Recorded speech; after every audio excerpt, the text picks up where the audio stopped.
Let's dive right into this explainer on a truly fascinating historical text. We're going to unpack the unique structure and purpose behind the Gospel of John. When you see it broken down visually, it reveals this brilliant, highly intentional piece of literature. We're going to look closely at exactly how the author constructs a very specific narrative and figure out what they were trying to communicate to their original audience.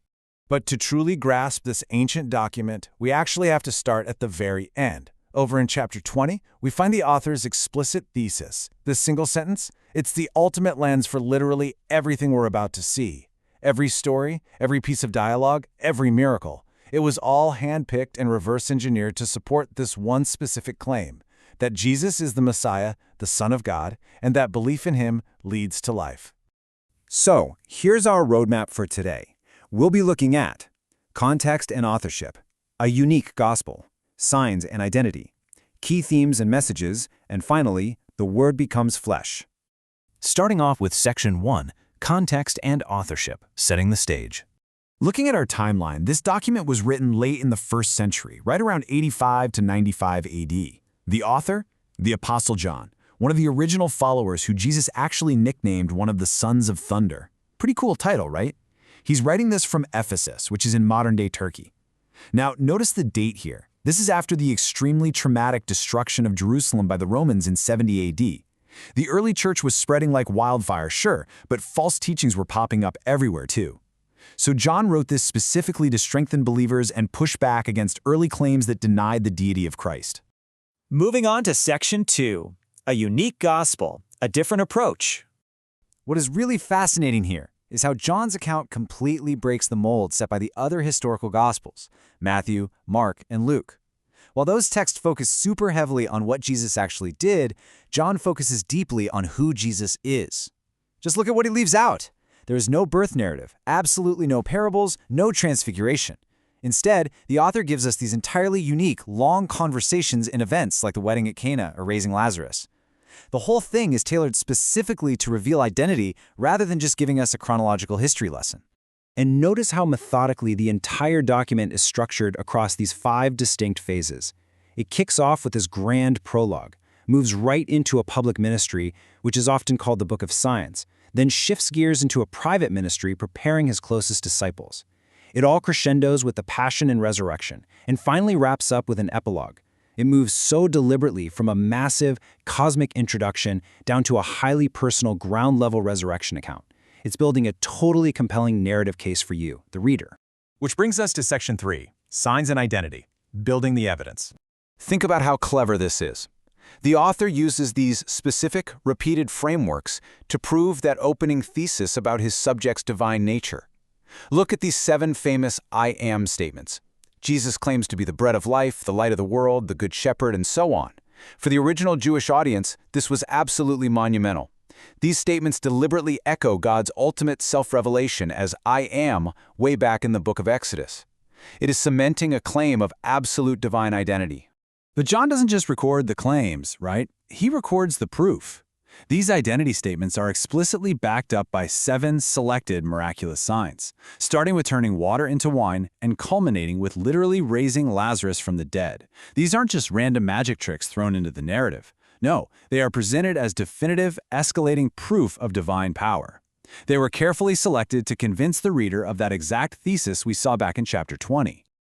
All right, Section 4, Key Themes and Messages, the underlying motifs.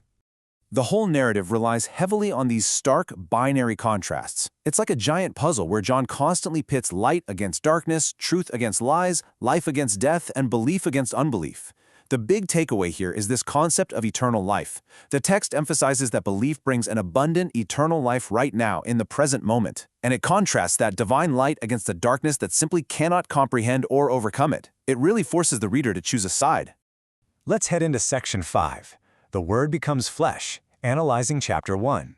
The prologue opens up with this massive cosmic claim. It boldly asserts that the Word, which was this deep philosophical and theological concept of divine reason and order, is eternal, it's divine, and it's responsible for literally all creation before eventually becoming flesh and dwelling among humanity.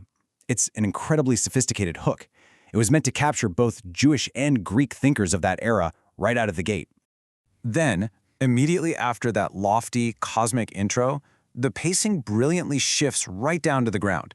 We get this rapid-fire interrogation, where priests and Levites sent from Jerusalem aggressively question a guy named John the Baptist about his role. They're just throwing titles at him. Are you Elisha? Are you the prophet? They are so desperate to categorize him. But John the Baptist firmly denies being the Christ, or any of those elevated figures for that matter. Instead, he answers by quoting the ancient prophet Isaiah. He identifies himself merely as a voice in the wilderness. He's just a witness sent strictly to point toward the true light that is coming.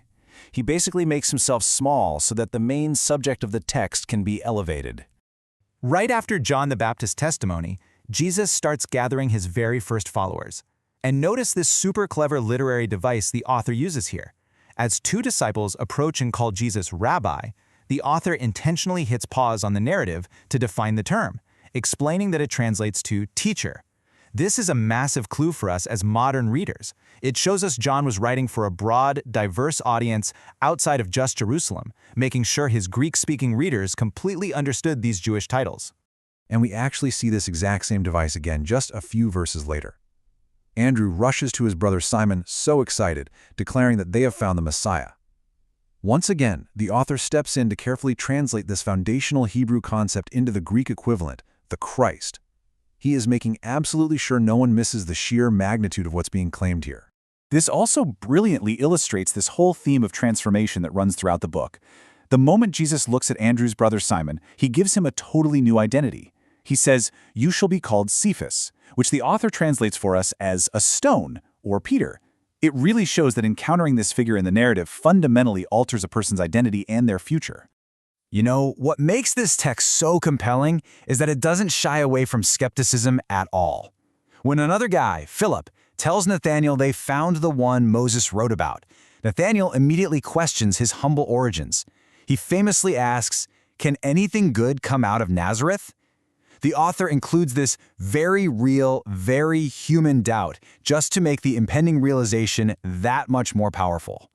So Nathanael decides to come and see for himself.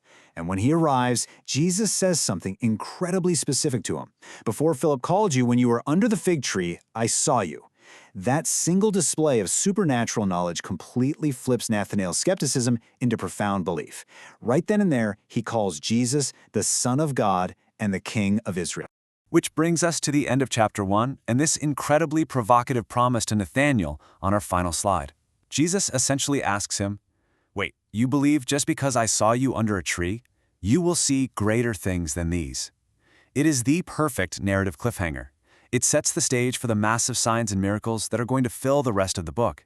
It acts as an invitation, not just to Nathanael, but to us, the readers. What greater things are yet to come? And if you read about them, will you, as the author's thesis hopes, truly believe?